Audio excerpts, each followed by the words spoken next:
তার আগে আমি অ্যানাউন্সমেন্টটা দিয়ে দিই যে আপনারা যে যা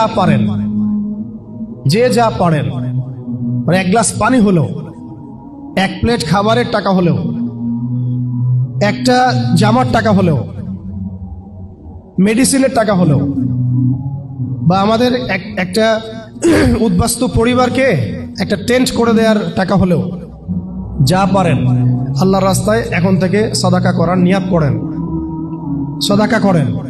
ইভেন আমরা যে অর্থগুলো পাঠানোর চেষ্টা করছি, এই অর্থগুলো দিয়ে যে সরাসরি দোকান থেকে তারা খাবার কিনে খাবে এমন সিচুয়েশনও নাই।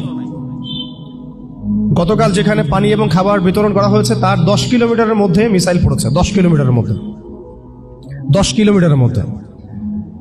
তো আমি জিজ্ঞাসা করলাম যে আপনারা কিভাবে তাহলে খাবার মেক করছেন।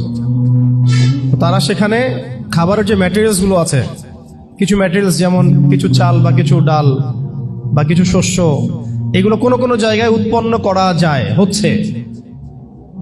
আবার কেউ হয়তো ত্রাণ পাঠাচ্ছেন, কেউ সেল করছে। সিচুয়েশনটা খুব ডিফিকাল্ট, এটা বোঝানো যাচ্ছে না। সেগুলো তারা নিয়ে খাবার মেক করে, খাবার তৈরি করে family to family, door to door খাবার পৌঁছে দিয়ে আসেন। এমন না যে আপনি সুপার শপে গেলেন, খাবার নিলেন, চলে আসলেন।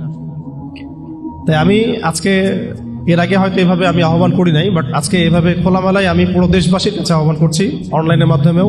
এমন ফিকির করি আমরা, আমাদের আয়ের অন্তত ধরেন আয়ের 10%, মোট আয়ের 10% করে যদি আমরা সবাই দেওয়ার চেষ্টা করি, আমার মনে হয় আমরা এখান থেকে কোটি কোটি টাকার ফান্ড পাঠাতে পারবো ইনশাআল্লাহ। অন্তত আমাদের ভাইরা কিছু খেতে পারবে, পানি পান করতে পারবে, খেতে পারবে, পানি পান করতে পারবে। হয়তো আমাদের বাচ্চারা একটু দুধ পাবে, একটু বেবি ফিড পাবে।